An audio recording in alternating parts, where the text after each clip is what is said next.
आई, सकाळच्या 11 वाजले आहेत तरी पण तुम्ही नाश्ता का करत नाही? वेळेवर नाश्ता नाही केल्यावर अजून तुमची तब्येत खराब होईल. तुम्हाला पण माहीत आहे की तुमचा मुलगा मंगेश इथं राहत नाही आणि चिंटूची पण तब्येत खराब असते. आणि मग अशा तुम्ही वेळेवर जेवण नाही केलं तर माझं टेन्शन अजून वाढेल. अजून कोणाशी तरी नाही परंतु तुमच्याकडून मी ही अपेक्षाच करू शकते की तुम्ही मला समजून घ्यावं. प्रतिभा तिच्या सासूला सुनंदाताईला सांगत होती. सुनंदाताई म्हणतात की सुनबाई, तुझे सासरे अजून माघारी आले नाहीत. मला सांगून गेले होते की एका मित्राला भेटायला चाललो आहे आणि लगेच येतो. बघ ना, फक्त चहा पिऊन गेले आहेत. 11 वाजत आले आहेत तरी पण आले नाहीत. ते जेव्हा माघारी येतील तेव्हा मी नाश्ता करेल आणि जर त्यांनी नाश्ता करायचा आधी मी जर नाश्ता केला तर ते नाश्ता करणार नाहीत आणि कोणाला काही सुद्धा म्हणणार नाहीत. सगळा राग माझ्यावरच काढतील. प्रतिभा म्हणाली की आई, हे कधीपर्यंत चालणार आहे? हे बघा आई, तुम्ही जर नाश्ता नाही केला तर मी पण नाश्ता करणार नाही. आणि तुम्हाला तर माहीत आहे मी जर वेळेवर जेवण नाही केलं तर मला किती त्रास होतो. आणि नंतर माझा नवरा मंगेश मला ओरडतो की तू स्वतःची काळजी घेत नाही. मग मी आजारी पडल्यावर दवाखान्यात सुद्धा पैसा जातो. आणि बाबांचं काय घेऊन बसलाय? ते त्यांना लागलेली एक सवय आहे. तुम्हीच पहिल्यापासून ते जे काही म्हणतील ते तुम्ही ऐकत बसला आणि ते अजून जुन्या पद्धतीने वागत आहेत. सुनंदाताईंच्या डोळ्यात पाणी आलं आणि त्या प्रतिभाला म्हणाल्या की सुनबाई, प्रत्येक स्त्रीचं दुःख मिळतं जुळतं असतं.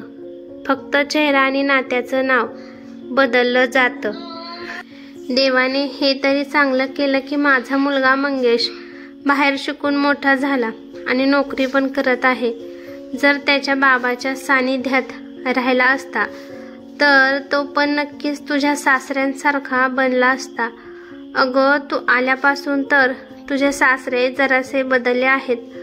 अगं, सकाळच्या वेळेस त्यांच्या आधी मी जरी चहा पिली तरी त्यांची किंमत कमी होते. सुनंदाताई त्यांचे दुःख आपल्या सुनबाईला रडत रडत सांगत होत्या. प्रतिभा म्हणाली की आई, बाबांचे विचार असे कसे आहेत? प्रतिभा, लहान मुले आपल्या आई वडिलांकडून भरपूर काही शिकत असतात. माझे सासरे तसेच होते.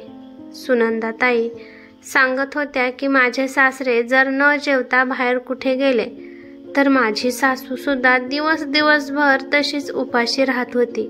मी माझ्या सासूचं खूप वाईट दिवस पाहिला आहेत. आपल्याच घरात एखाद्या कैद्यासारखं त्यांना राहावे लागत होतं. मी देवाला मनापासून आभार मानते की असले गुण माझ्या मुलामध्ये नाहीत. माझा मुलगा मंगेश स्त्रियांना खूप इज्जत देतो. प्रतिभा विचार करते की आता सासूबाईला मी काय सांगू? त्या आधीच दुःखी आहेत. त्यांना सासऱ्यांबद्दल अजून काही सुद्धा नको सांगायला. आपण सासूबाईला काही सांगायला गेलो तर त्या रडत बसतात. असा विचार करता करता प्रतिभा चहा बनवाय गेली आणि स्वतः पण घेतला आणि जबरदस्तीने तिने सुनंदाताईंना पण दिला. जसा सुनंदाताईने तोंडाला कप लावला तसं बाहेरून जगदीशराव म्हणजेच प्रतिभाचे सासरे येताना दिसले. प्रतिभाने पटकन तिचा पदर डोक्यावर घेतला. त्यांनी डायनिंग टेबलवर ठेवलेल्या चहाच्या कपाकडे त्यांची नजर गेली तर जगदीशराव म्हणाले की सुनबाई, मंगेश उठला आहे का? प्रतिभा खाली मान घालून म्हणाली की हो बाबा, ते उठले आहेत आणि बाहेर वॉकिंगसाठी गेले आहेत. ठीक आहे, मग घरात कोण पाहुणे आले होते का? कारण या दोन्ही पण कपात चहा आहे. नाही बाबा, कोणी पण आले नव्हते. हां, तर चहा मी आमच्या दोघींसाठी बनवला होता. जगदीशराव सुनंदाताईकडे रागाने पाहत म्हणाले की जर मॉडर्न जमान्यानुसार जगायचं होतं तर जुन्या जमान्यात कशामुळे जन्म घेतला?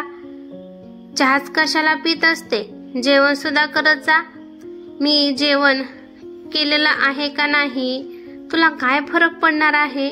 एवढं म्हणून रागात जगदीशराव त्यांच्या खोलीत गेले. सासरे जाताना प्रतिभा त्यांना आश्चर्याने पाहत होती. सुनंदाताई चेहऱ्यावर भीती आणि डोळ्यात अश्रू घेऊन जगदीशरावांच्या पाठीमागे गेल्या. तेव्हा प्रतिभाचा लहान मुलगा जय आला आणि तो प्रतिभाला म्हणाला की, आई, आजोबा आजीला नेहमी का ओरडत असतात? जर त्यांना एखादी वस्तू पाहिजे असते तेव्हा ते आजीला का नाही सांगत? प्रतिभाने आपल्या मुलाला कसं तरी समजून खेळायला पाठवले. थोड्या वेळानंतर सुनंदाताई त्यांच्या रूममधून बाहेर आल्या आणि प्रतिभाला म्हणाल्या की, सुनबाई, मी तुला सांगितलं होतं ना की मला काही सुद्धा खायचं प्यायचं नाही. आता तुझे सासरे माझ्यावर रागून बसले आहेत. आई, तुम्ही अजिबात टेन्शन घेऊ नका. आज मंगेश पण घरी आहेत. ते आता येतच असतील. मी आज त्यांना सांगणार आहे की तुमच्या बाबांना समजून सांगा. आता हे रुसणं फुगणं कधीपर्यंत चालणार आहे? प्रतिभा, तुझ्या सासऱ्यांना किती पण सांगितलं तरी काहीच फरक पडणार नाही. अगं सुनबाई, आधी तर तुझे सासरे मला बोलत नव्हते, नोकरांना सांगत होते आणि मग नोकर मला येऊन बोलत होते. 4 भिंतीच्या आतमध्ये माझं आयुष्य मी घालवलं आहे. सुनंदाताई त्यांच्या पदराने डोळे पुसताना प्रतिभाला सांगत होत्या आणि तशाच डोळ्यात पाणी घेऊन बाल्कनीमध्ये जाऊन बसल्या. 12 वाजता मंगेश घरी आला आणि म्हणाला, प्रतिभा, आज खूप उशीर झाला आहे. मला खूप भूक लागली आहे. मला पटकन नाश्ता दे. आणि आई टेन्शनमध्ये बाल्कनीमध्ये का बसली आहे? तिने नाश्ता केला का? जे काही झाले ते सगळं प्रतिभाने मंगेशला सांगितलं. मंगेश त्याच्या आईपाशी गेला आणि आईने पटकन तिचे डोळे पुसले. आई, मी लहानपणापासून तुला पाहत आहे की मी दिसलं की तू तुझे डोळे पुसते आणि गपचूप 4 भिंतीच्या आतमध्ये रडत असते. बाबाच्या भीतीमुळे मी आजपर्यंत तुला कधी विचारण्याची हिंमतच झाली नाही. पण आई, आता तुझा मुलगा मोठा झाला आहे. आता तुला तुझा त्रास तू मला शेअर करू शकते.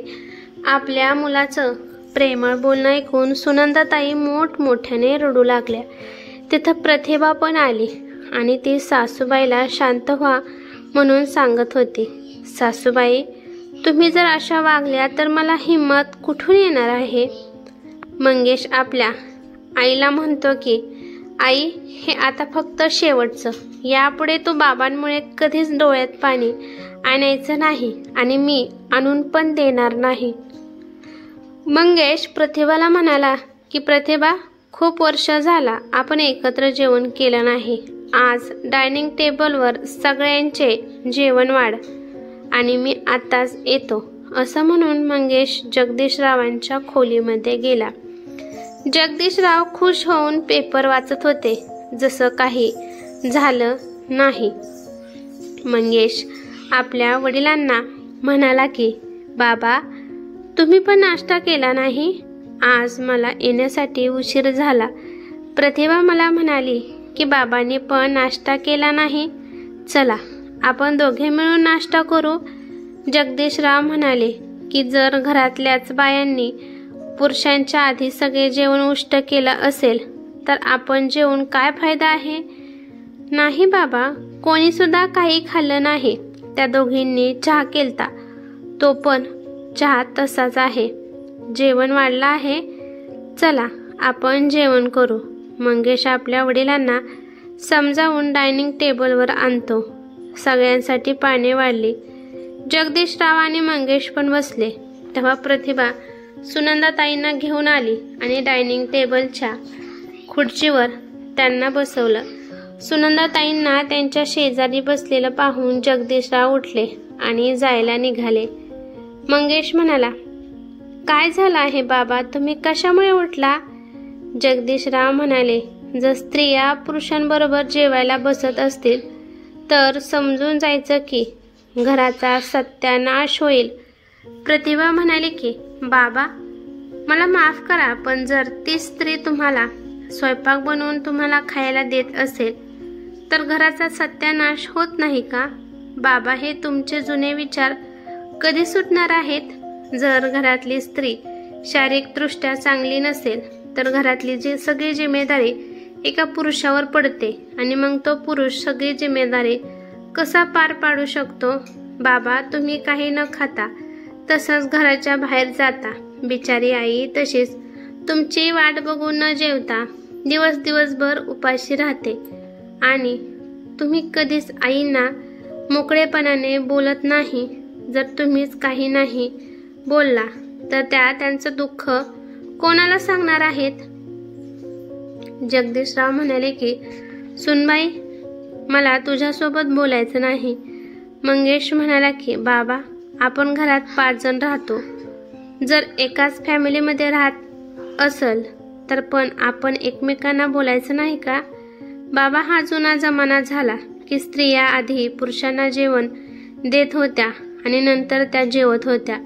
कारण का त्यावेळेस पुरुषांना कामासाठी खूप लवकर बाहेर पडावे लागत होते.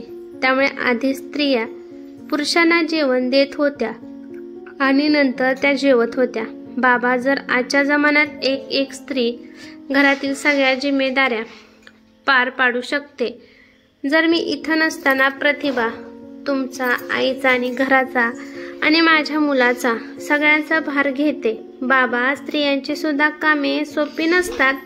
स्त्रिया पण आपल्या घरासाठी दिवस रात्र झटत असतात, परंतु ते कोणालाच दिसत नाही.